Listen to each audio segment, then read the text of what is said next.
calm. I'm sorry, okay. Senator Feldman, we forgot to turn on the recording. No, the boring, calm stuff going on in your state capitol. I mean, there was some folks who suggested maybe we should cancel the event tonight, but I think came down to the conclusion with the big registration and turnout that, we weren't going to let a bunch of thugs up on Capitol Hill thwart or impede the democratic process of having folks come in and hear their representatives. So I'm glad we went forward with this. I know some others maybe think we should have canceled, but let me just also say on this front, just borrowing from what Congressman Trone said, in terms of the insanity on the Hill, just like COVID, we're really kind of at a low point right now, but there is light at the end of the tunnel. We have a vaccine, and we can talk about that tonight a little bit. So there's light at the end of the tunnel there, and there is light at I think today was a bit of a, sort of cratering. I can't really get any lower than what's happening on the Hill today. And I think there's light at the end of the tunnel. In 2 weeks' time, we can put this period in US history behind us. So kind of with that, I think what we plan to do is I'm going to give a little overview of some of the big issues in Annapolis. And then I'll turn it over to Kathleen, Lily, and Dave. And then Councilman Friedson's going to weigh in a little bit. And then we'll open up to Q&A. The best part of these town hall meetings, we want to hear a little bit during Q&A, what's on your mind, and we can have a little feedback that way. So let me just start by talking about the fact that we have a great team in District 15. Delegate Dumais, who's been the majority leader, has, right now is the newly anointed vice chair of the House Economic Matters Committee. But over her career, she has honestly been, when we talk about the culture wars, whether it's guns, domestic violence, same-sex marriage, Kathleen has been the floor leader in the House of Delegates on all those bills. And she does a fantastic job. We've been in the trenches for a long time together, and I just want to give her a shout out. And then Lily joined the team in the last election, our first Chinese-born state legislator in the history of our state. Came to the United States in her 20s, not speaking a word of English, then worked for Ike Leggett at a high level in economic development, and that's her niche. And it's a great addition. It brings much needed expertise to Annapolis in the economic development space, and she was assigned to the Economic Matters Committee to join Kathleen. It's a great fit for her. And then Dave Fraser Hidalgo, a former Montgomery County police officer, fills out the team. And Dave, the last few years, really established himself as really one of our environmental leaders, whether it was the ban on fracking or clean cars, promoting electric vehicles. Dave has done a fantastic job, and he's really been acknowledged as one of the leaders in the General Assembly when it comes to environmental legislation. And so I wanted to give them a shout out. I think also on the call is a former member of the team, former Delegate Aruna Miller, who did a fantastic job as well. And I want to give her the shout out. And Councilman Friedson, who you're going to hear from in a minute, my councilman, is doing a great job as well. And I'm glad that he's joining us tonight. So big picture, I mean, this has been a historic year for not just the country, but for the General Assembly. Just backtrack a little here during 2020, we have had a major change of the guard in Annapolis. The longest serving Senate president in the history of the United States, not just Maryland history, Mike Miller, stepped aside for health reasons. And so we have a new Senate president, Bill Ferguson. We have a new Speaker of the House this year in 2020, and Adrian Jones. Former Speaker Mike Bush passed away, the longest serving speaker in the history of our state, happening in the same year, 2020. And as a result of that, there were a lot of changes in the committee assignments, new chairs, new vice chairs. And so I just want to put that out to tell you that, it's been a historic year for our nation, but it's also within our own General Assembly in Annapolis, things really have shifted in a pretty, again, dramatic manner. For me personally, so I serve as the vice chair of the Senate Finance Committee, which has very broad jurisdiction over healthcare policy, energy policy, labor issues, leave, unemployment, and a whole host of things, economic development. And so it's a real treat to be on that committee because the subject matters are so broad. But separate than that, I also am the co-chair of something called the Health Insurance Coverage Protection Commission, which deals with healthcare policy. And we were created to figure out how would Maryland respond if the Affordable Care Act was dismantled or eliminated. And so that's a big part of what I work on is healthcare policy. And then energy policy, clean energy. I sponsored some years ago the Clean Energy Jobs Act a couple sessions ago. So energy policy and healthcare policy are two areas that I focused in on in the Senate Finance Committee, and that'll be a focus, I think, in the upcoming session. The other thing I do want to say is the session's going to be like no other. Now, we said last year was historic because we adjourned for the first time since the Civil War in March, and that was, you know, historic. This year, we're going to be operating under rules that we've never had before. All of our hearings are going to be virtual, going to be like this. This is how you're going to testify in front of the committees. In the Senate, we're going to have limitations on how many witnesses to testify. There's all kinds of rules about how we vote and how we don't vote. So it's going to look and feel a lot different than any session that's ever existed before in the General Assembly. And then you throw in COVID and the unpredictability of our economy, the unpredictability of the virus. And so we go into the session, you know, with a sort of not quite sure how this is all going to work. And so I just want to lay that foundation as well. A few other kind of big points here. It starts with our state budget. The only thing that we're required to do under our state constitution is pass a balanced budget. Unlike Capitol Hill, we can't run deficits. We have a AAA bond rating, one of 13 states. But the impact of COVID has had an impact on our budget. Fortunately, we actually just got some new numbers last week. And the numbers aren't as bad as we thought they would be, partly because we have a lot of new online sales transactions that we now can tax that we couldn't just a year or two ago. And that's sort of helped things out. We're hoping to get some, still trying to figure out the federal stimulus stuff coming through to the states, what that means. But the fact is that's the first order of business, is trying to figure out what the economy looks like, what the budget looks like. And then we passed a couple of constitutional amendments just in November to help us a little bit on the budget side of things. So we're going to have sports gambling in Maryland, for example, and we're looking at other traditional, non-traditional ways to raise some revenue, because there may not be a huge appetite for big major tax increases. So one thing that we may be taking up in 2021 is the possibility of legalizing adult use marijuana. Virginia has a bill Governor Northam announced a couple of weeks ago. That's where they're moving. In November, about 4 more states now have moving in that direction. South Dakota, Montana, New Jersey, DC's already there. So keep an eye on that as another issue. The other thing is we have to take up the veto override. Some of the big bills we passed last session, including the blueprint, the so-called Kirwan Commission funding for K-12 education, and then a companion bill dealing with school construction, were 2 big bills we passed that the governor vetoed. So we're going to have to figure out those bills along with everything else. Are we going to walk in the first day of session, our first order of business is overriding vetoes, and what bills, and so those are on the list of possibilities. So that'll take place on January 13th, the first day we walk in next week.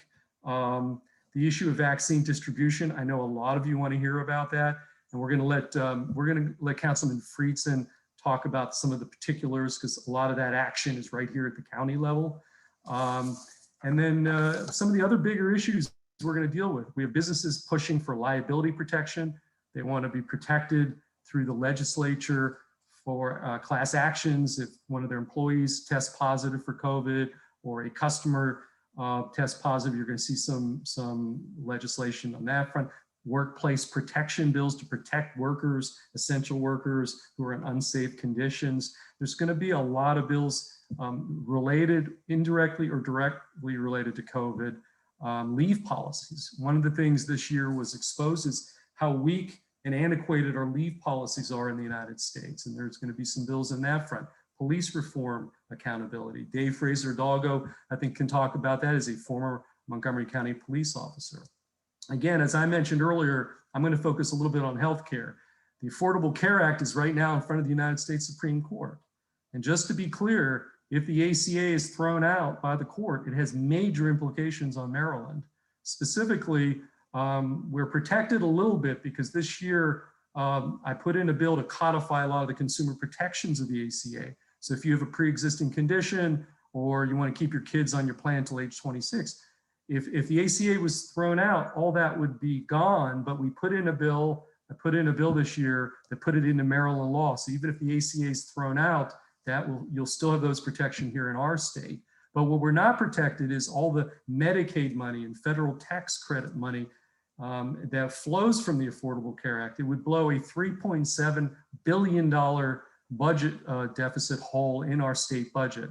So we anticipate that about 400,000 or 500,000 Marylanders would lose their health insurance because it would become unaffordable unless we found $3.7 billion to replace. So keep an eye on what's happening in the US Supreme Court in the healthcare space. We have the largest reinsurance program in the United States in Maryland we created, which has been hugely successful, driving down premiums on the individual market for 3 straight years. We rolled out the first in the nation so-called easy enrollment program, where this year, if you don't have health insurance, you check a box on your state tax return, and that information gets shared with the exchange to see if you're eligible for Medicaid or tax credits. Have been a huge success. Many states now this year are passing bills to model Maryland's easy enrollment program. First in the nation prescription drug affordability board that we created last year. Literally the first state in the nation to try to do something in terms of affordability of prescription drugs, because nothing's happening on the Hill. We created a bill and passed a bill this year to fund that board, but the governor, for reasons that nobody can understand, vetoed that bill. So that's something we're going to take up. I'm very confident we'll override that veto. Finally, clean energy. Again, we're going to be doing a lot. I think the Biden administration is about to roll out a multi-trillion-dollar clean energy plan.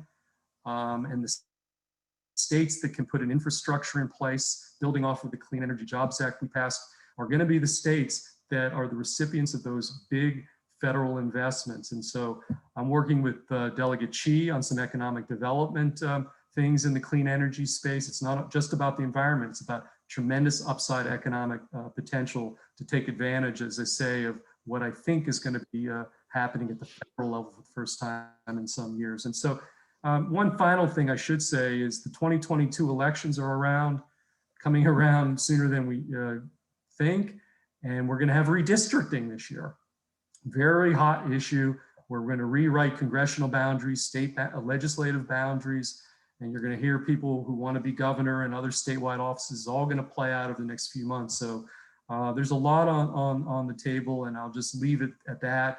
And it went a little over I think my allotted time, but I'll pass it on to Delegate Dumais so she can talk a little bit about some things she's working on, and then we'll go through the team. And I think we have until 8:30. We'll have, I think, plenty of time for some good Q&A here. Thanks, Linda. And thank you, Brian. We do have a wonderful team and we work together. And that's not always the case, which is, the beauty of District 15. We've become friends, we coordinate with each other, and we enjoy working together. Amazingly, because I don't know where the time went, Brian and I actually will start our 19th legislative session this year. And it seems like just yesterday that we were running for the first time. So time does certainly go by. And it is going to be a very odd session. And each chamber is doing things a little bit differently. In the House, there's 141 members of the House. There's not enough room in the State House, in the House of Delegates chamber, for us to socially distance. So as a result, half will be in the State House, half of us are going to be in a multi-purpose room in the House office building, all connected by technology. 71 or 70 of the desks have been moved to the House of Delegates office building. And actually the entire District 15 team will be together in that annex, as they're calling it. The Senate, at 47 members, they've been able to spread the desks out in such a way that they will all remain in the State House when they are voting as the legislature. Committee hearings, as Brian said, will be virtual, and the committee voting sessions will be virtual, which means, at least, I think it's the same in both chambers, you'll be able to watch committee voting sessions now, which is not something that, if they were open to the public, but for the most part, people didn't come and they were not live streamed. So it'll be very different. We have not imposed limitations on the number of speakers in the House for committee hearings yet. Hopefully we don't. That's kind of been the way we've always operated. But and in the House, we are going to go in on opening day. Obviously handle whatever vetoes, which I believe that leadership from both chambers are still negotiating. As to which ones will actually override, depends on whether we have the votes and how it's going to work. But I don't know which ones they've determined would be overridden. But for the House, we're going to go in and we're going to vote on a rule change that will allow us not to have to go on the floor every day. And for the most part, for instance, I intend to be here in Rockville. And I won't have to go back to Annapolis until, my understanding is, the first or second week of February, when committee work will have been done. So there will be, enough work that then we can go into session and we will vote. But the sessions are going to be limited to 2 hours. Doesn't mean we may not have multiple sessions during the day, but be limited to 2 hours so that we all go off the floor or off out of the annex, so that there can be a time where people come in and sanitize the rooms that we are in. So very different sort of process. The Senate, my understanding is, for the most part, President Ferguson wants everyone to be in Annapolis. And the Senate's actually going to start voting and having voting floor sessions sooner than the House is going to. The bottom line is, bills have to pass both chambers. So whichever way we do it, it'll get done. But I do think with the House, 141 people wandering the halls is probably not a good idea. So many of us will go home and only come back when we have to. I will, the question and answer part of this is always the most important, but I will just tell you a couple of the things that I'm working on. As you know, or if you have listened to us before, I was on the House Judiciary Committee for 16 years. I'm a practicing lawyer. And so a lot of the legislation that I work on tends to be either in my area of practice or in criminal justice reform. A bill that I am reintroducing, and I think we'll get through this year, has to do with the process to compensate anyone that's been erroneously convicted. We have a statute, but it is not applied evenly. And there are people that are excluded because it's so strict on, you have to be like, your conviction has to be overturned. Well, that doesn't always happen, but you might actually get a writ of innocence indicating that you are innocent of the crime, even if the conviction's not been overturned. And, those are the kinds of things. The bill has been worked on for a long time. And failed the last day of session in 2020. So I think that we will get it through this year. And it's a very important fairness position, the doctrine. I've also worked for a long time, and I know everyone knows my position for the most part on judicial elections. I will put in a bill that would eliminate contested judicial elections for circuit court judges. I don't know that it would pass this year. It's a constitutional amendment. Generally, we don't vote on constitutional amendments in off election years, but it's a conversation I think we need to continue to have. And particularly, we had a very contested election in Montgomery County this year. In addition to that, there were a total of 4 judges in the state of Maryland that lost their seats. And we can debate that ad nauseum as to whether that's the right process or not. I don't think it is. And Lily has a bill that she'll talk about with reference to judicial elections that isn't a constitutional amendment that I think would be very helpful. And then I've got an energy bill that I think Brian has actually cross-filed that, we sort of need to make sure that we get good energy suppliers. We, deregulated 20 years ago, but we want to make sure that the good suppliers that we are all using, it's more evident, and make sure that the bad suppliers, we are, making sure that they're not gaining any ground. So I look forward to your questions. We've got quite a few of them, and quite a few different areas. And again, I appreciate all of you taking the time to be here with us tonight, and look forward to a lively discussion. And with that, I'll turn it over to David, I guess. Hello. Hello, everyone. Just a big thank you and shout out to everybody that's worked so hard to make this happen tonight, to Linda and Gail and Michael and everyone else, and everyone for coming. I know that's very trying times right now. So a couple of things to just kind of get started. I think that, well, I'll just go ahead and start on some things that I've been working on. I know there have been some questions about White's Ferry, and we put out a joint kind of press release slash Facebook post the other day. We've been working the District 15 team, myself, Senator Feldman, and Delegate Dumais and Chi, as well as with the Poolesville commissioners and Council Member Friedson have been working really hard to kind of just get ahead of an issue as much as we can that we are already behind on. So just to kind of reiterate what we put in writing and all of us pushed out and to everyone, the issue on White's Ferry in Poolesville is that this is a civil matter between two litigants that are not in the state of Maryland. They are in the Commonwealth of Virginia.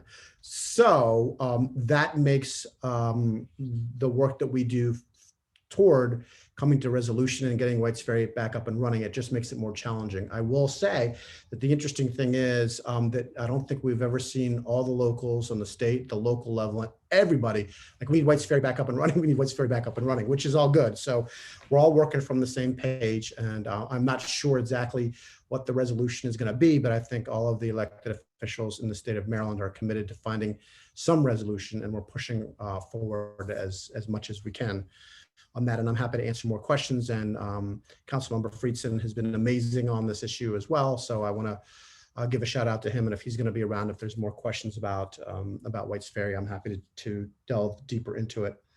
One of the other things that I've been working on a lot over the last 8 months or so is the closing of the Dickerson fossil fuel. When it comes, they burn a lot of fossil fuels in Dickerson, but one of them in particular is coal, and that has been retired. So I've been working with our delegation and the state level to try to figure out whether we can help GenOn to convert that area in Dickerson at the power plant to grid scale solar and battery backup. So that's something that a lot of areas around the world have had a lot of success with, and I am trying to figure out how we can bring that to Montgomery County and have similar success. So on to kind of moving forward, I think it's safe to say from all of our perspective, we all have a lot of agenda items for the session that I know that we want to push forward. I have a handful of bills. I think it's 9 or 10 bills I want to push forward. I'll touch on them. But I think more important than ever, I think it's safe to say that all of us, our number one priority is just trying to figure out how to feed Marylanders that are food insecure during COVID times, how to work on the vaccines and get the vaccines rolled out as safely and quickly as possible, and making sure people still have a roof over their head. So with all of that said, the things that I'm working on, I already mentioned a couple things that are non-legislative, or although GenOn could at some point turn into some legislative work. Clean cars, electric vehicle tax credits I've worked on for several years, and every couple of years we get some really good money to promote the use of electric vehicles. For those that don't know, the number one source today of carbon emission pollution is transportation. So that's the number one source of carbon emissions. So that's why I've been working on that really hard, and it also happens to come to my committee and my subcommittee, which gives me a lot of just a lot of opportunity to work through those challenges. I've also been working, and I have a bill that will go over to Kathleen and Lily that has to do with electric school buses and having the utilities get on board and being able to do some rebate programming to help convert our school bus fleet, of which we have about 1,300 school buses. It's very complicated, but I'm happy to talk in detail if anybody wants to, or wants to set up a time later to talk about electric school buses and utilities. Of course, we have a deer problem in the state and in the county, so I'm always working on deer type work. I have a carbon pricing bill, which I know there was a question about, which essentially would raise, or could raise, $350 to $400 to $500 to $600 million over time to the state to kind of level the playing fields when it comes to pollution. And when it comes to the big oil companies, they get an enormous amount of subsidies that most people don't know about, and which artificially deflates the cost of doing business in a fossil fuel arena. And this would help to level that out and help to fund education and do a lot of mitigation on climate change. Again, happy to talk in a lot of detail to everybody who wants to talk about that. then some other things that Senator Feldman mentioned, and that is there was a group put together on police reform that made a series of recommendations both on the House and the Senate side. At my fundraiser call a couple of weeks ago, some people asked some specific questions about that, and I had a couple of opinions, and I thought I would just kind of throw them out there right now just to make sure that I get that off of my chest. And if anybody has any questions, as a former Montgomery County police officer, I worked as a police officer in Montgomery County a whole other lifetime ago. It was in the 90s. But looking forward to today, what I see a lot of is these work groups putting together ideas, which are fabulous ideas that need to be addressed. And I'm in support of probably almost all of those, with maybe an exception here or there, but for the most part, all of those. I will say that I think that the one piece that is really missing on these conversations is the mental health piece. And I say that from the perspective of a police officer, the mental health aspect of how it is that a police officer or an individual gets hired and goes through the psychological and background investigation, gets hired, becomes a productive member of the police department and works for a series of years, and then makes some really horrible decisions, which we've seen, just really baffling decisions that end up causing people to lose their lives. And so I think a lot of good questions have been asked, and I think that there are some other questions like, how did that police officer get to that point where most other people look at it and say, how is that even remotely a good decision?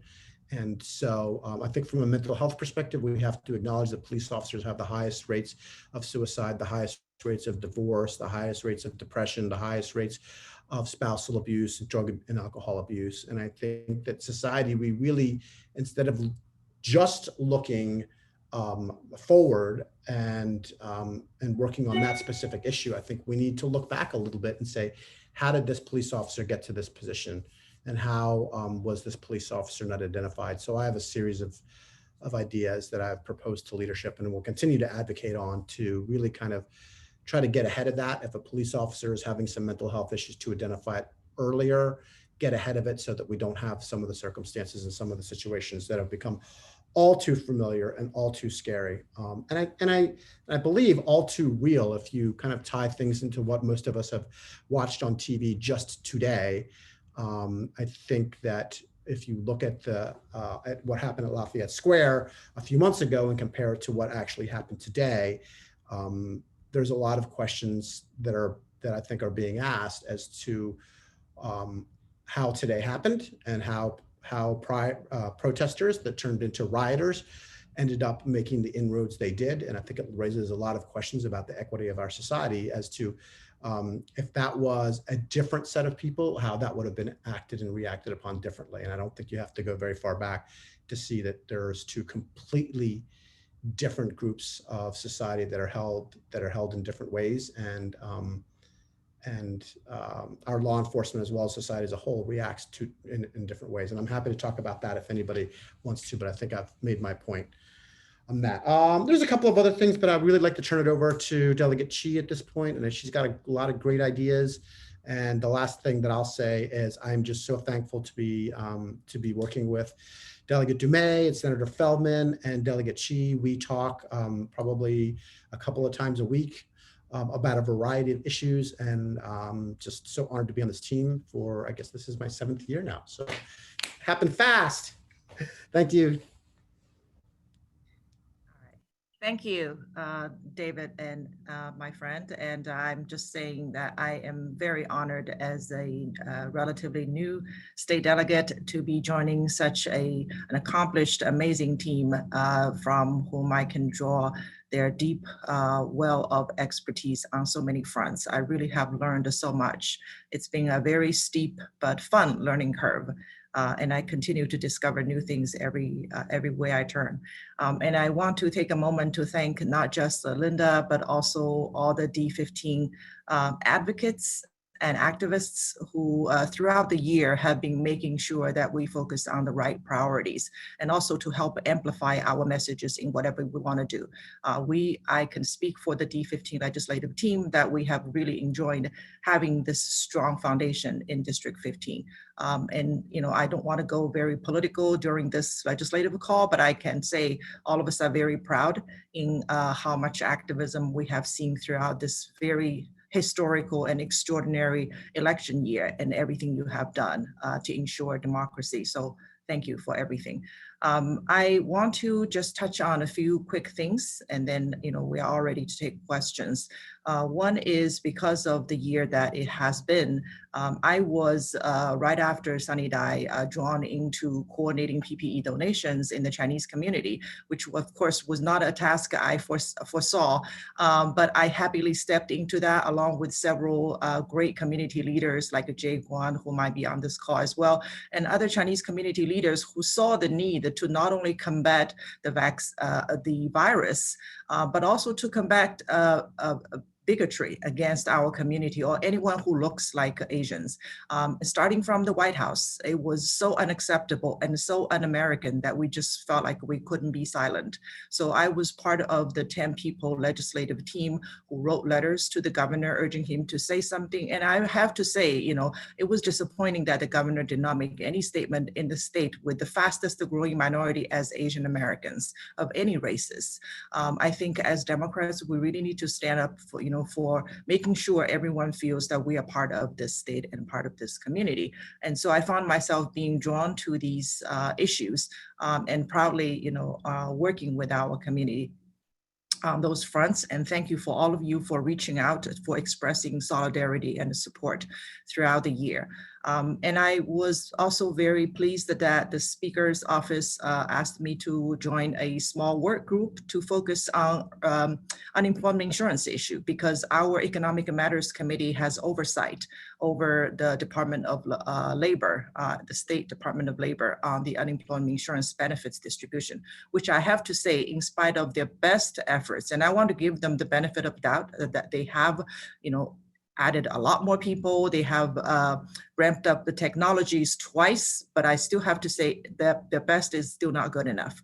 Our constituents continue to reach out to us to this day, months after they have filed unemployment insurance claims. And now the new round is going to be coming out, but they still haven't got the first round in some cases. And it's just unacceptable that how many of us have found, all of us, I would say, in D15, across Montgomery County in the state of Maryland, have been deeply frustrated, and that frustration cuts across both parties. So that's going to be one of the top priorities, that when we go back to the session, we'll have hearings, we'll have to look at why Maryland is one of the bottom states, in spite of our claims about technological savvy and all of that, in terms of pushing out unemployment insurance. So we'll be busy as members of Economic Matters Committee. And also, I just this year was appointed by the Montgomery County Delegation Chair to chair the Montgomery County Delegation's Economic Development Committee. So we have several local committees working on different issues, and I happen to chair the Economic Development Committee. So I proudly want to report to all of you that Montgomery County is looking pretty good in terms of passing our Community Choice Energy bill, sponsored by Delegate Lorik Charkoudian, who also is from Montgomery County and works serves on Economic Matters Committee. And I want to thank all of you for your activism in pushing for this bill. What it does is allow Montgomery County to be the first county in the state to run a pilot program to be an energy aggregator and to also, supplier to source and supply energies to our residents who can choose to opt out if they want to, but it would allow our local government to step in and to transition quicker toward clean energy. So I'm very glad that we already voted out, because we were told to front load all the work. So all the committees have been busy doing a lot of things on the front end. In fact, almost all of the local bills have been voted out, in terms of committee level work, that's mostly done already. So let me take a moment to talk about a few things that I am working on right now in terms of legislation. One of the things I have been focusing on is helping small businesses. Because of the pandemic ravaged situation, a lot of businesses are hurting, especially retail businesses and the restaurant businesses.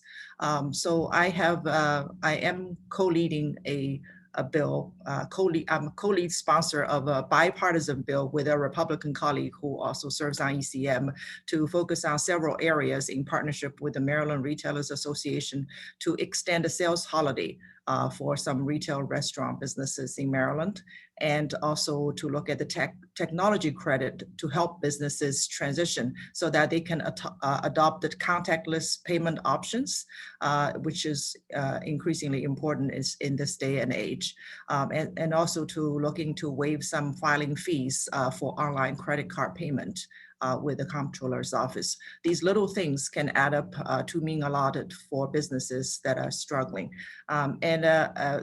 Senator Feldman mentioned earlier that he and I have been working for, now this is the third session, on some innovation bills. Every time I have an innovation idea or innovation economy kind of bill, I would just say, okay, you're gonna be my cross-filer.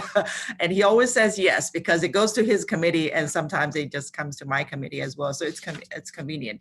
So one of the things we're working on is to create a technical assistance program for Maryland's innovation businesses to be able to go after private venture funding, because a lot of our businesses depend on federal funding heavily for funding their initial R&D activities, which is critical. It's a lifesaver for our innovation economy, whether it's vaccine development or test kits development. You know, I'm using pandemic as an example, which creates a silver lining for Maryland and Montgomery County. But we want to scale up and help our early stages small businesses to grow up to be larger businesses who can do more good for the world and for our country in saving lives and creating community wealth and a job and tax base at the same time. So if there's anything, you know, we have seen through this pandemic, that 40% of the Operation Warp Speed money comes to Montgomery County, not just Maryland, but to Montgomery County alone. And we are uniquely positioned to capture that kind of economic opportunities for our community. So our legislation will make sure we have more companies that are ready for such opportunities. And we are also cross-filing a bill to, it's called Advance the Clean Energy. It would actually designate the Maryland Clean Energy Center to be the state's designated green bank, which Montgomery County has the equivalent of, and with dedicated funding so that they can better leverage private capital to fund in-state R&D as well as manufacturing of clean energy technologies. And I am also working on creating a work group, because President-elect Joe Biden said he's going to create more jobs by creating a focused work group called Making It in America. So our work group will be called Making It in Maryland. It is to transition our manufacturing economy, whether it's craft brewery or vaccine production or whatever you want to make in Maryland. And there are so many great jobs to be had. We want to bring back those jobs back to our state. And so this work group will focus on how to bring our traditional manufacturing jobs or 21st century manufacturing jobs back to the state of Maryland. I also have a few inclusiveness bills, anywhere from LGBTQ issues to employment discrimination issues, and other range of issues that come out of my passion as an immigrant and as a member of our community. I saw some needs, and I had some of the bills actually passed the House side, but because of the pandemic, we ran out of time. So I decided to reintroduce some of them. Finally, I just want to mention, as Delegate Dumais mentioned, she's reintroducing her bill to have constitutional amendment so that we don't have to elect the judges. And I agree, you know, judges should not be politicians to have to campaign and take positions on things. But before that, in the meantime, if her bill does not move, at least in the interim, we should allow all voters to vote for circuit court judges. So my bill would essentially make circuit court judges nonpartisan, just like school board members. So we can all vote for them and not just the Democrats and Republicans. So I'm going to stop here and thank you very much. Thank you, Lily, and thank you, everybody on the delegation. You, as usual, have a very full agenda. Before we open it up to questions, and we did have several questions submitted in advance, which I'll talk about in a second. Before we open up to questions, though, I do want to acknowledge Gail Cheek and her work as chair of the District 15 caucus. Gail and the officers of the caucus work tirelessly, and trust me, there's no other caucus that works harder than the District 15 caucus on everything. So thank you, Gail, and the District 15 folks for District 15 caucus folks for setting this up, and as usual, organizing this, and for all your work. So as I mentioned, we did have a number of questions submitted in advance. I think a lot of them had to do with COVID and specifically vaccine distribution. So I'm going to ask Councilmember Andrew Friedson if he would maybe like to address some of those issues that were brought up in the questions that were submitted in advance. And, if there are any other like council related issues that you saw on that list, maybe that you want to address. Andrew. Sure. Well, thank you, Linda. Nobody works harder than you either, and so grateful to have your leadership at the party and here on Gail and the rest of the District 15 team. I can attest I get to represent 3 different legislative districts, and this is a terrific one I'm proud to have been born in and to be able to represent and to have cut my teeth in local politics, working on District 15 politics with then Delegate Brian Feldman and Delegate Kathleen Dumais earlier on when both of them were just out of high school. But first of all, today it's great to join so many civic activists on such a tough day. It started off so peachy, so to speak, this morning, and was such an exciting and triumphant moment. And then we slipped into such levels of darkness and despair, watching anxiously as everything unfolded with the insurrection and sedition that was occurring. And, it reminded me that the fabric of our society is delicate and is held together by the thread of institutional norms. And you pull at those threads enough, you tear them apart enough, eventually it can all unravel. And I think it makes me even more grateful for how hard all of you work and how hard we're able to work together to protect those norms, to protect those democratic values, the little d democratic values, but also the big D democratic values as well. A couple of things on the vaccine. I'll try to go through all the questions that I have. And by the way, feel free to ask any questions about all the issues that I'm working on at the council and legislation that we passed that's in the council. I'm happy to answer those. I didn't want to hijack too much of the meeting because I could talk for 30 or 40 minutes just about that. So I'll skip over that, skip over all the COVID work, and just try to answer questions as best I can. I will start with the vaccine. Ironically, the main decisions of the vaccine and the distribution is all at the state level, but the county is at the front lines of working with the state on it. And so I am here to present, but many of these issues are controlled by the state. And so it's really a partnership as it is with so many other issues. But the county received 8,600 vaccines yesterday. We had received 4,300 up to that point. It's a relatively small number when you think we have 1.1 million residents. We have done at the county health department a better job than most people realize in terms of utilizing those vaccines. In fact, we're one of only 5 jurisdictions in the state up until through the day Monday that had distributed or used over 80% of our vaccines. We're up well over 90% of those initial 4,300. We're starting to deploy the 8,600. The way that it's working is that the county health departments are getting distributions each week. We do not know how much we're going to get until just before we get it, which makes it extremely challenging for the county health department to be able to set up the processes for it. To give you a sense, we learned of the 8,600 this Sunday. And it's obviously a quick turnaround of when you receive the vaccines and when you have to use them. We're hoping to push to continue to get more vaccines that are more reflective of the proportionate population, but also the disproportionate number of healthcare workers and healthcare facilities that we have.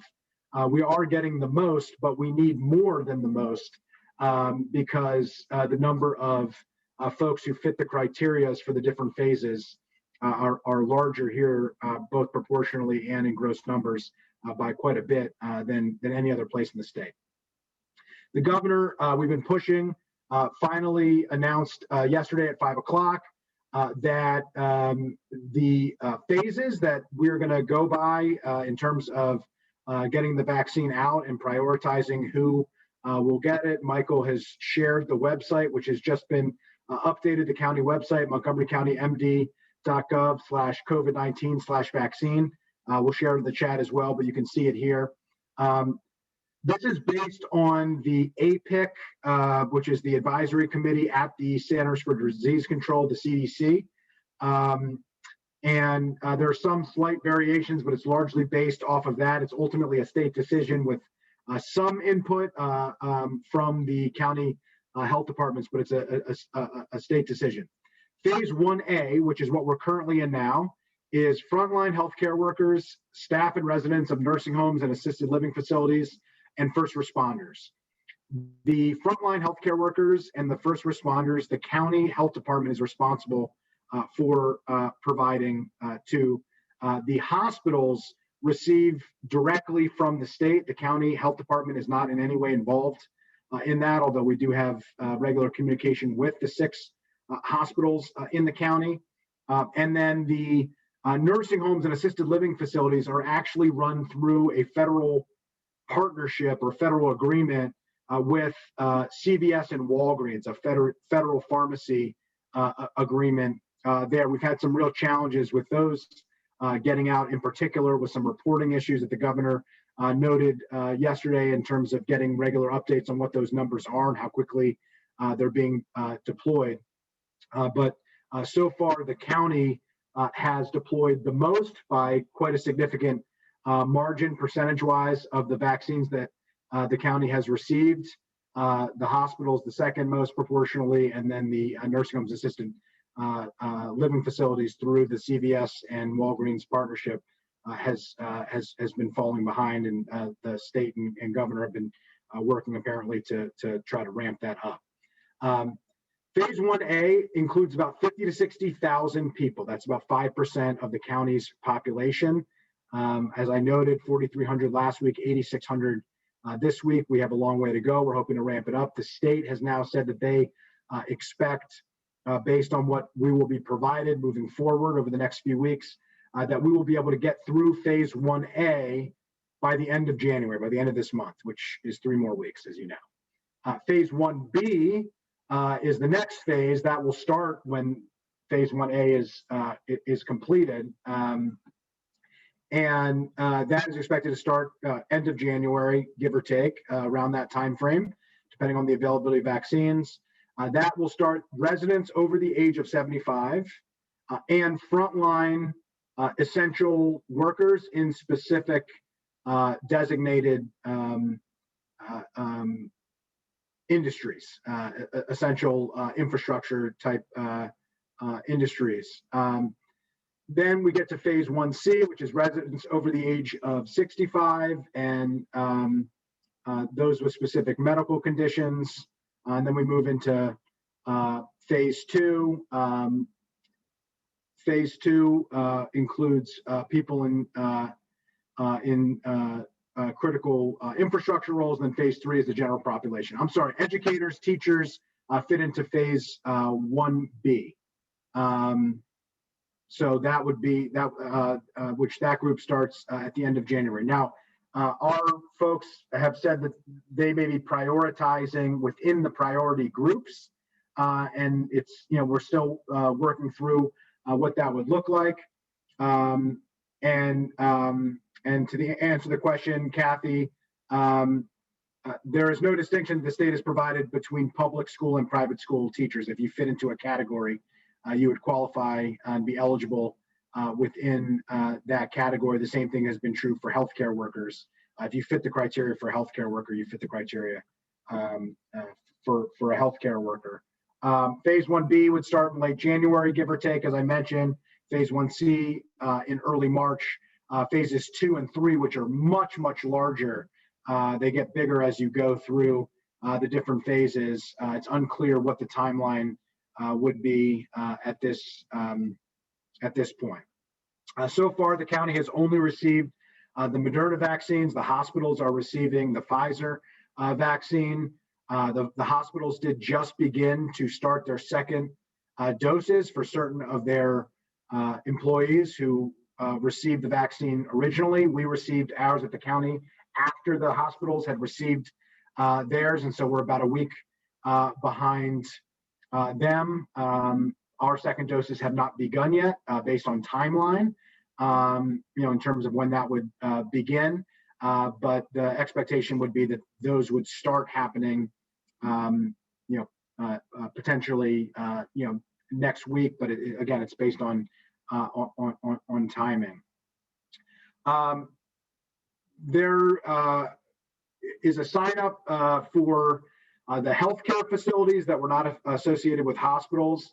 That is available on the site that Michael was just sharing the screen of, and hopefully we put in the chat. If not, I'll put in the chat right after I finish speaking. Though I see Michael has put it in the chat, and you can also sign up. I would encourage you to sign up for my email to follow me on social media as well. We've been sharing information as best as we can, and you can now sign up through the county as well and get county updates as well. I think the more things you sign up for through the county, the better.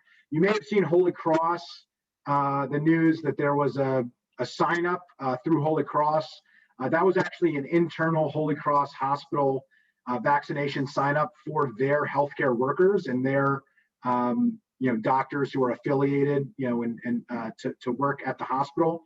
That was not supposed to be public. Was made public by one or several doctors there, was shared with patients and friends, and created a whole huge challenge that was addressed. But if you had heard that of, why are those people getting vaccines, or they weren't and they aren't, and they weren't supposed to receive that. There's ongoing issues that we're trying to work through. We're trying to share as much information as we can.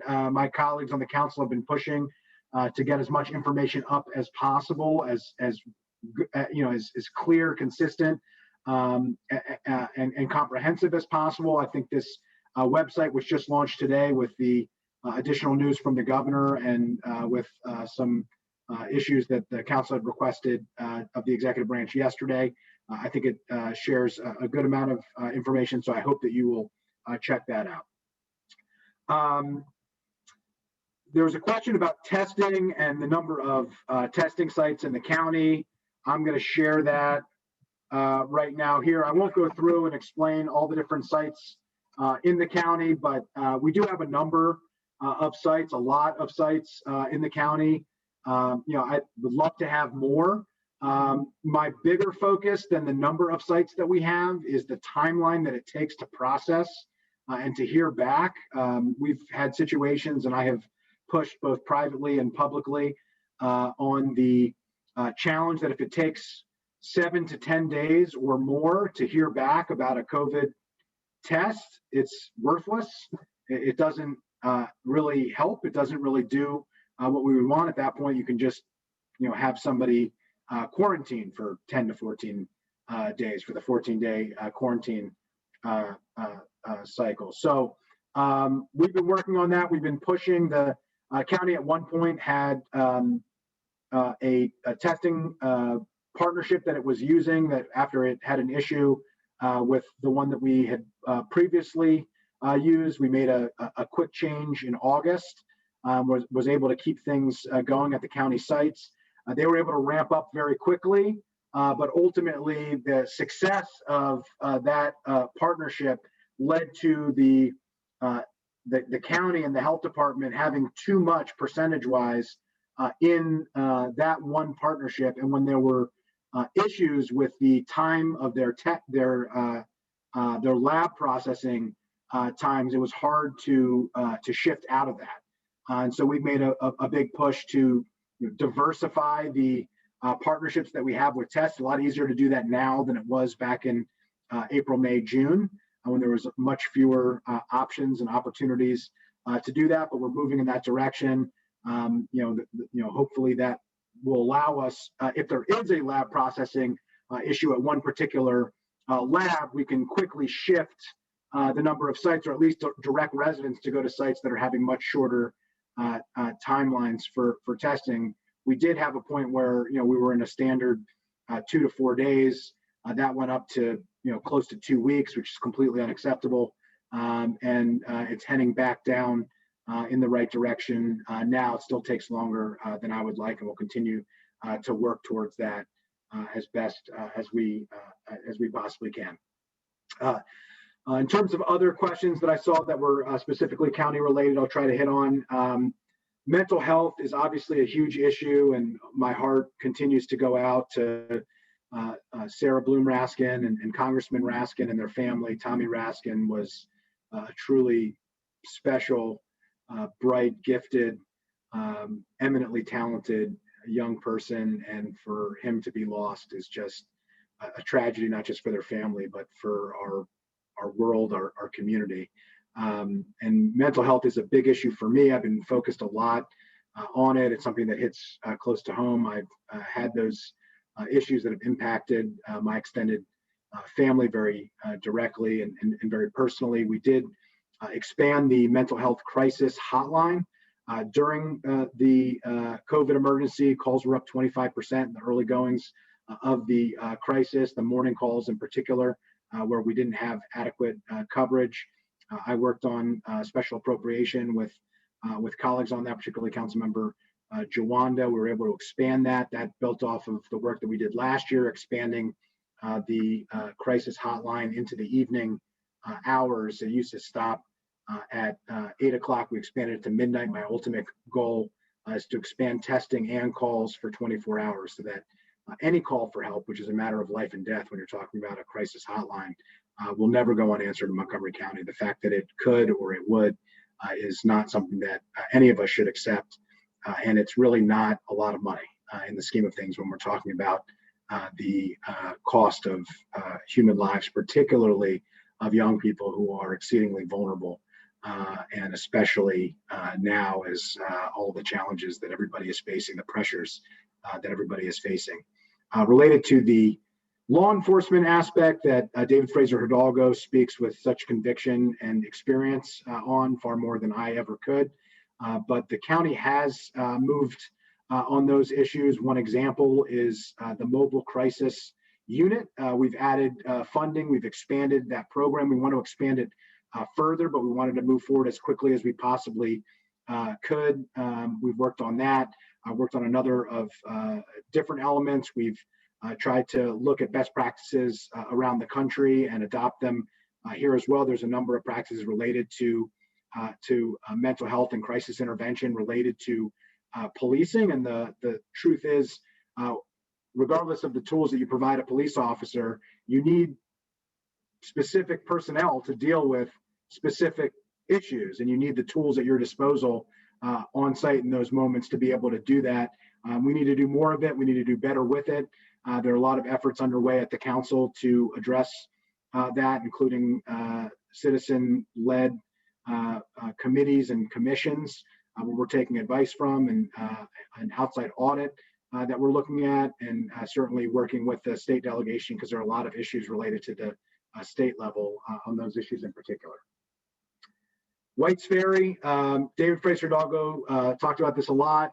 He and I were on a Zoom call at I think 7 o'clock on New Year's Eve with the town of Poolesville commissioners. You can check it out on YouTube for those of you who had other things to do on New Year's Eve, hopefully socially distanced and in your homes and not out and about. But I actually met with Herb Brown and the family that owns White's Ferry today with the leadership of the Montgomery County Department of Transportation, try to work through some of the issues to continue to offer any and all support that we can to get the ferry up and running as quickly as possible. I will say that talks are underway between the two parties.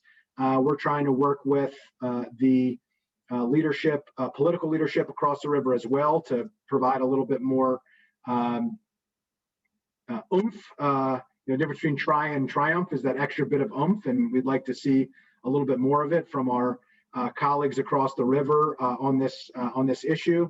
And the Director of Transportation, the Secretary of Transportation at the state, the county attorney, they've all been in direct contact with their counterparts across the river. I continue to be directly involved with folks, the District 15 delegation, and I continue to work together with the town of Poolesville commissioners, as you heard earlier. I'm happy to explain in more detail. I can't talk about all that much. I described it in the town of Poolesville commission meeting as like a duck on a pond. The duck looks really calm above the water, but what you don't see is the feet feverishly working under the water. And there's a lot of working of the feet feverishly under the water, even though it doesn't seem like there's all that much going on now. But everybody certainly recognized, as you heard, how important this is as a critical transportation link for commerce, for quality of life in our community and for our region. Last thing I'll say, just closing on this, this has been an incredibly tough time, COVID.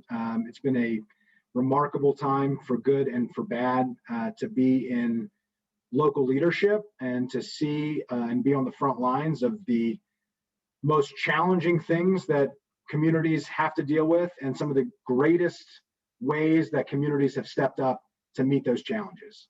And I'm really proud to be able to represent our community. We have just as many people reach out to our office offering help as asking for help. There's so many amazing examples of this. And there was a question of, what can we do to help? And can you direct us to a place to help? So I'm going to put two initiatives in the chat if it's up to the indulgence of Linda and Michael and the District 15 team. But one is the Germantown Hub, because the question was asked about Up County and Germantown. This is a community-led effort. Grace Rivera Oven, a number of folks at BlackRock. It is a remarkable operation. They're doing more outreach than just about anywhere I have seen in the region, maybe in the country, reaching hundreds of families every single week. And they're collecting donations for that and taking volunteers.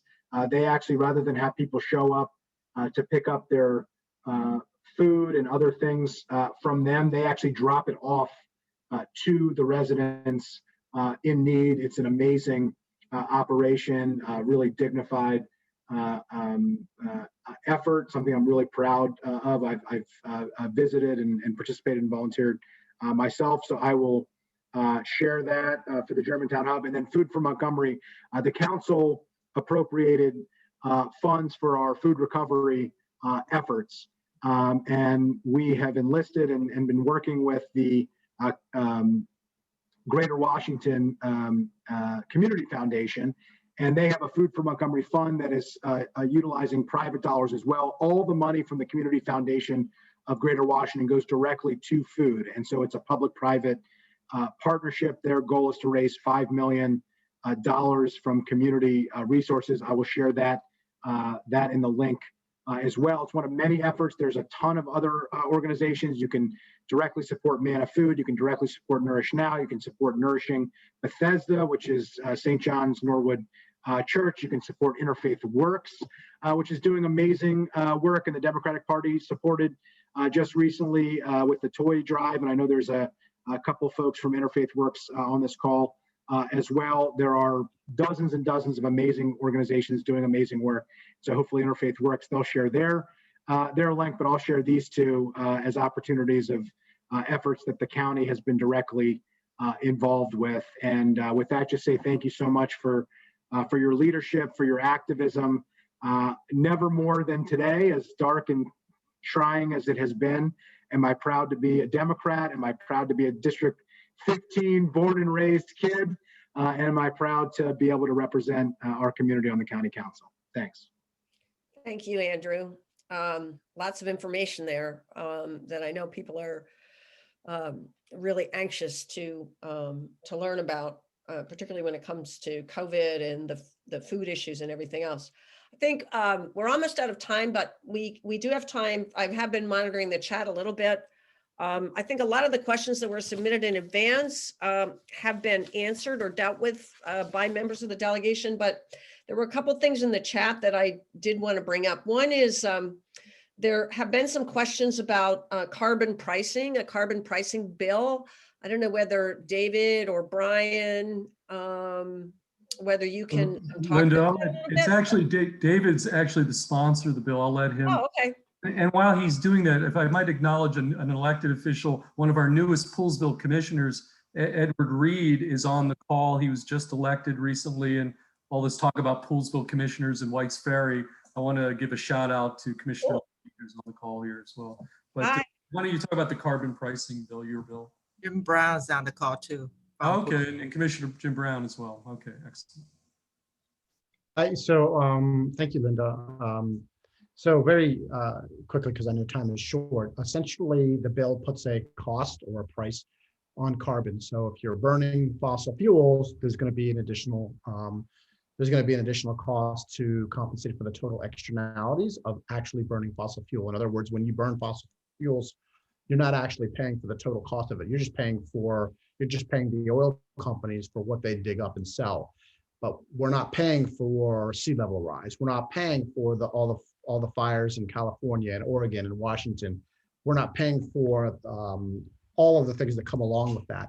And then when you look at the fossil fuel companies, they get billions, hundreds of billions of dollars a year, and free land grants and a lot of incentives from the federal government that help to make what they do very, very cheap, comparatively speaking to electric vehicles, solar, wind. Now, even with all of that, solar and wind and other forms of storage especially are becoming much more affordable and are leveling the playing field as far as price is concerned, despite the fact that still the fossil fuel burning companies benefit by such heavy subsidies.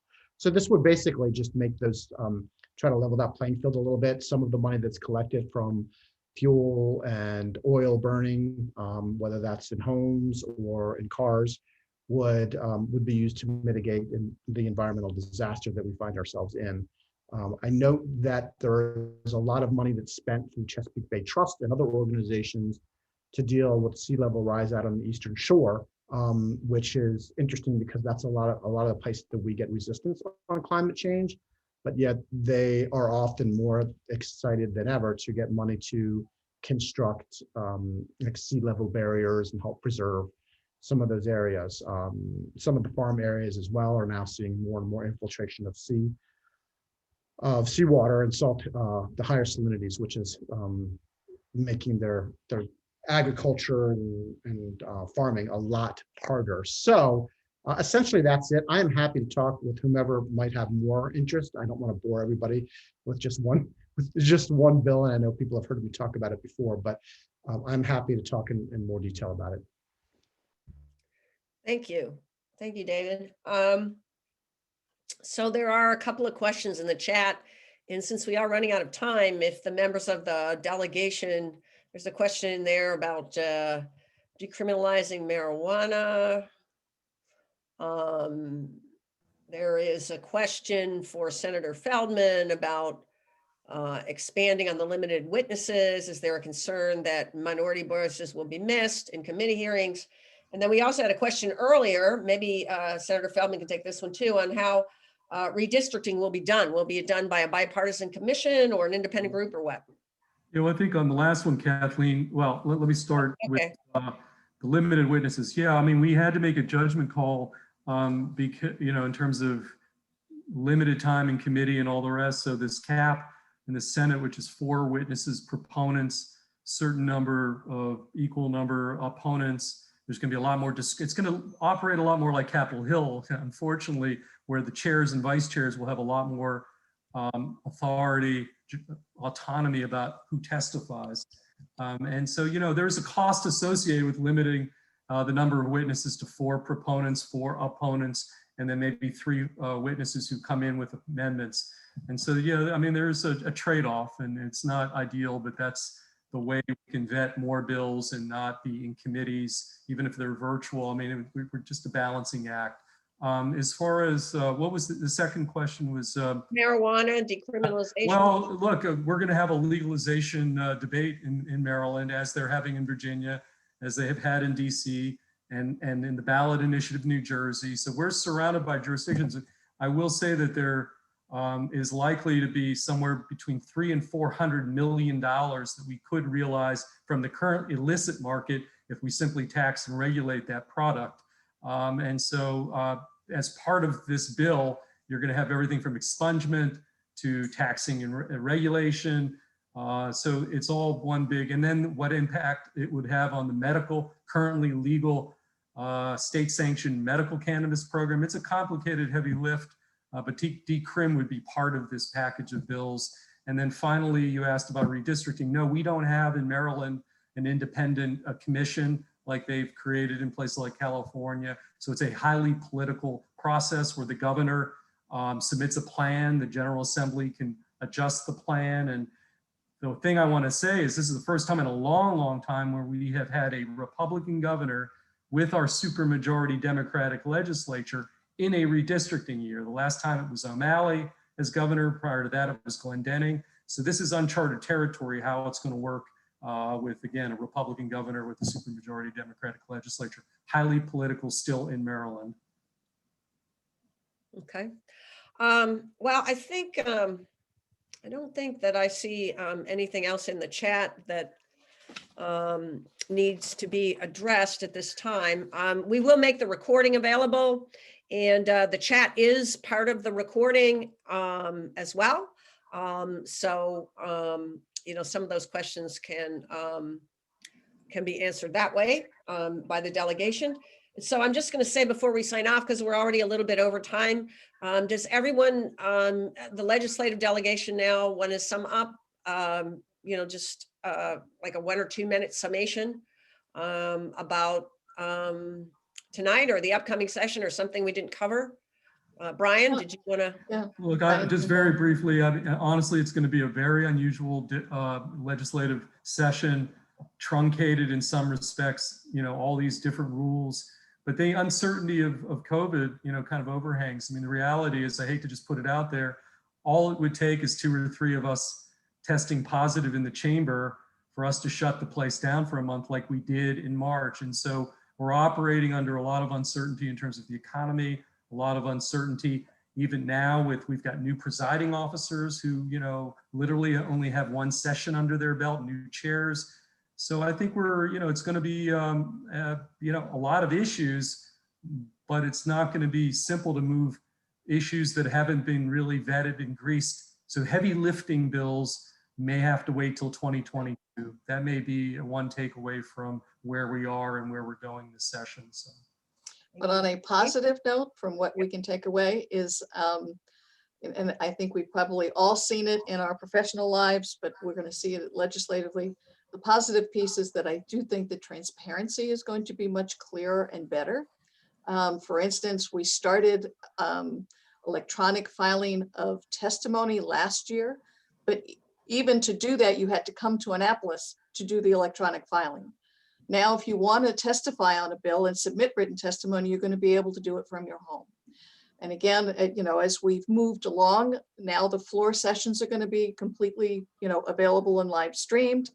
So you'll know who's talking and not just, listen occasionally, hear voices, but not have someone identify themselves. So we hope that some of these technological advances that are the result of COVID actually end up meaning that the legislature is more transparent and that more people can participate. And so, there are good things that have come from this horrible pandemic. And do think the efficiency and the ability of all of you to be able to watch, listen, testify, and submit written testimony from your homes or offices is really going to make a difference in sort of Hey, just how the real quick, public participates. Kathleen, could I just add to that point? Yeah. More people showed up for these town halls virtually that we did after session than we ever got at the Potomac Community Center live, so to the point, we get more activity and more participation through Yeah. these town hall meetings than we ever did with the live version. So I just want to throw that in there. Agreed. Lily? Delegate Chi, did you want to? I just want to say, yesterday I had an hour-long conference call, and I didn't mean it to be that long, but we just couldn't stop, talking about these great ideas, and several board members and a new executive director of USG University's Shady Grove, which is in District 15, a great higher education institution that works hand in hand with Montgomery College in producing local talent, especially for the students who couldn't afford going away for college in some other places, and it has become a really staple in our community. And we were talking, and we all reached the same conclusion, which is this pandemic revealed a lot of inequity, but it also presents whole new sets of opportunities that higher educations and many different institutions can leverage. And we shouldn't think about how to go back to normal as much as how to leverage these opportunities to go forward and to create Right. new set of opportunities for our people. And so whether it was inequity, whether it was economic opportunities, we have uncovered a lot of new things that would, propel us to think differently on a lot of levels. So I'm very excited that we are actually, at the forefront in many ways. Thank you. David? I guess I'll round it out. Look, I love my team. They pretty much said everything I was going to say. So I will just close it out to say to everyone, first of all, thank you to the caucus and all the work. Thank you, Linda. Thank you, Gail. I know all those emails and all that organization. Thank you so much, Gail, for your work. And it's going to be okay. It's been tough. It's going to continue to be tough for a little while longer. But there is light. The light at the end of this tunnel is that we do have multiple vaccines coming. The light at the end of this tunnel is that I like the 25th Amendment to be used against Donald Trump now, but if it's not, we only have 2 more weeks of this guy, just 2 more weeks. And as was said earlier, we now have Georgia, 2 Senate seats from Georgia. So my hope is that we look at 2021 and moving forward as an opportunity, as Lily says, and Delegate Dumais says, this is an opportunity to move forward. It's an opportunity to give statehood to DC and Puerto Rico. It's an opportunity to move forward on real, good, clean jobs for our citizens, and jobs for everybody, and just move our society forward. And there's still a lot of healing and a lot of work to do with the people on the other side of the aisle. And we've seen a lot of destruction just in today, but there is light. So carry that forward, carry it forward. There's light. Thank you, thank you, thank you. Well said. And before we leave, I'm going to put in a shameless plug. Michael, can you find Rochelle on the call? Rochelle, I'll try. You see she's still here? Yes, she is. We are offering an inauguration package, which is a watch party, but also we have these really neat inauguration keepsakes, which Rochelle is going to show you. Hold up the shot glass, Rochelle. There we go. There's the shot glass and the button, and a Biden-Harris vice president button, and a beanie with Biden-Harris. It's not a MAGA cap, it's a beanie that you wear like a toboggan cap. And then the final thing is we have these cool aviator sunglasses so you can look cool like our new president that say Biden-Harris in the corner. So this package plus the watch party can be yours for a donation of $46 to honor our 46th president of the United States. We're also offering them in different packages for lesser amounts. If you're interested, it's on our website, mcdcc.org. And it's in our newsletter. We're going to put it out again because I think after today, people are really going to want this stuff. So anyway, thank you, everybody. Yes. I'm in. Great. Thank you, everybody, for joining us tonight. Thank you, everybody. Thank you for everything that you're doing, and I look forward to a productive session that's more transparent and more accessible. Thank you. All right, everybody. Thank you. Yeah. Thank you very much. Bye. Thank you, Thank you. everyone. Great job. Thank you. Good night, everybody. Thank Thank you, you. Michael Carter, for your hard work on this. Absolutely. Michael. That's right. Good Thank night, you. everybody. Hey, thank you very Night. much. Great to see everyone. Night, Rochelle. Hmm.